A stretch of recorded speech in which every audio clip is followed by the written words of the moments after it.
Kita ke salah satu berita mancanegara yang menjadi sorotan, Saudara. Di tengah meningkatnya kerusuhan dan pengunduran diri Perdana Menteri, kebakaran terjadi di Bandara Internasional Tribhuvan, Nepal.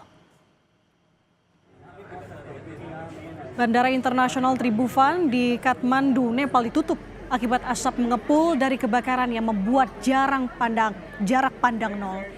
Kebakaran yang terjadi pada Selasa waktu setempat membuat ratusan wisatawan terpaksa untuk menunggu di bandara. Otoritas penerbangan Nepal mengeluarkan keputusan untuk menutup penuh bandara akibat protes anti pemerintah di lembah Kathmandu. Pasukan nasional dikerahkan ke bandara untuk menjaga keamanan. Sebelumnya, Saudara, setidaknya 19 orang tewas dan puluhan lainnya luka-luka ketika bentrokan meletus antara pengunjuk rasa dan polisi di ibu kota Nepal pada Senin waktu setempat. Kemarahan massa akibat keputusan pemerintah memblokir platform media sosial termasuk dengan Facebook, X, dan juga YouTube. Sehari setelahnya, Perdana Menteri Nepal KP Sharma Oli mengundurkan diri.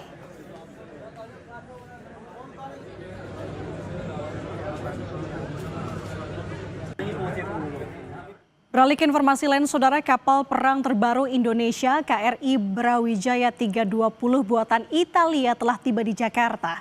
Kedatangan kapal dari Italia disambut secara resmi oleh Menteri Pertahanan dan Kepala Staf Angkatan Laut Indonesia. Kapal perang buatan Italia KRI Brawijaya 320 memasuki perairan teritorial Indonesia dan tiba di Pelabuhan Tanjung Priuk, Jakarta Utara pada Sabtu 6 September 2025. KRI BWJ 320 telah berlayar selama 6 minggu dari Italia. Kapal perang serbaguna ini memiliki panjang 143 meter dan berbobot 6.250 ton. Dalam perjalanannya, kapal perang terbaru milik Indonesia ini juga mengunjungi beberapa pelabuhan angkatan laut, termasuk Mersin di Turki, Alexandria di Mesir, Jeddah di Arab Saudi, Fujairah di Uni Emirat Arab, dan Colombo di Sri Lanka.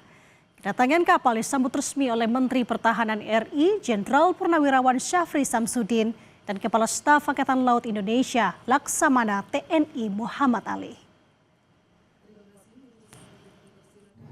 KRI Brawijaya melaksanakan perjalanan dari La Spezia, Italia, di Fincantieri itu selama 44 hari, singgah di beberapa negara untuk melaksanakan bekal ulang maupun misi diplomasi, yaitu ke Turki di Mersin, kemudian ke Alexandria di Mesir, ke Jeddah, kemudian ABK sempat melaksanakan umroh, kemudian dari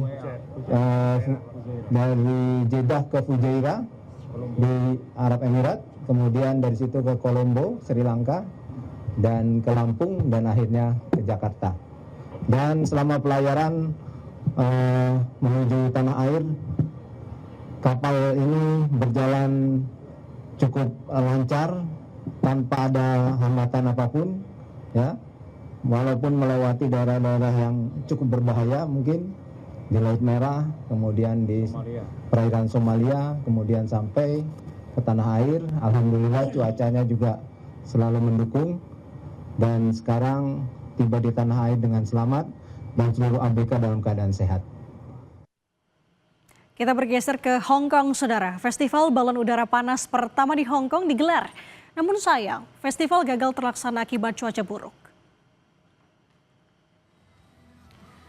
Penyelenggara Festival Balon Udara Panas Internasional AAI di Hong Kong terpaksa membatalkan penerbangan balon di hari terakhir acara.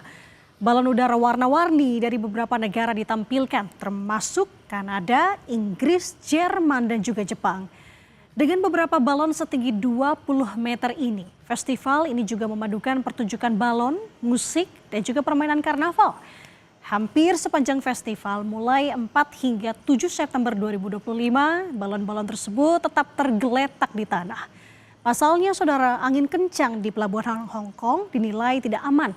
Meski demikian, para pengunjung tidak terlalu kecewa dan tetap antusias menyaksikan balon-balon berwarna-warni yang terpaksa masih berada di daratan.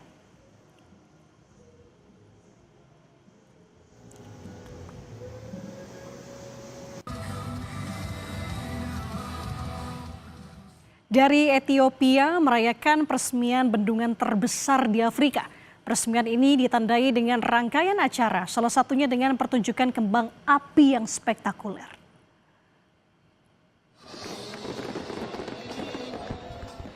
Pertunjukan kembang api menghiasi langit di atas bendungan besar Ethiopia pada Senin waktu setempat. Perayaan ini menjelang peresmian proyek hidroelektrik terbesar di Afrika. Bendungan besar Ethiopia senilai 5 miliar dolar tersebut berada di Sungai Nil, saudara. Bendungan tersebut didanai anggaran negara dengan sumber daya domestik.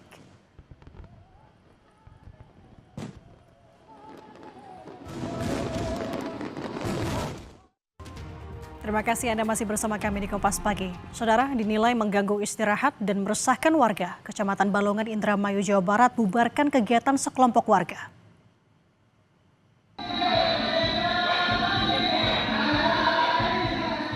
Warga menilai kegiatan sekelompok warga ini mengganggu lantaran pengguna sound system yang berlebihan saat malam hari. Salah satu warga menyebut, saudara, pihaknya tidak melarang kegiatan sekelompok warga tersebut selama tidak mengganggu warga lainnya. Warga berharap polisi termasuk dengan Pemda setempat beri solusi agar kegiatan yang berlangsung pada malam hari tidak lagi meresahkan.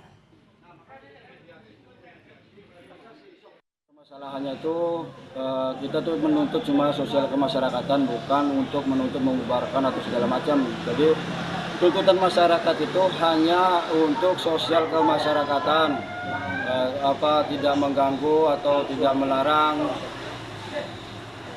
adat dan istiadat kearifan lokal warga setempat. Yang kedua cuma untuk sound system itu. Beralih ke informasi lain, saudara, belasan bedeng bangunan liar di kolong ruas tol Pluit Jakarta ludes terbakar. Diduga api berasal dari korsleting listrik salah satu bedeng yang terbakar. Kencangnya hembusan angin dan sejumlah material yang mudah terbakar membuat api dengan cepat membesar. Api bisa dipadamkan setelah 10 unit mobil dan puluhan petugas damkar tiba di lokasi. Tidak ada korban pada peristiwa ini, saudara, sementara penyebab kebakaran tengah diselidiki Polsek Metro Penjaringan.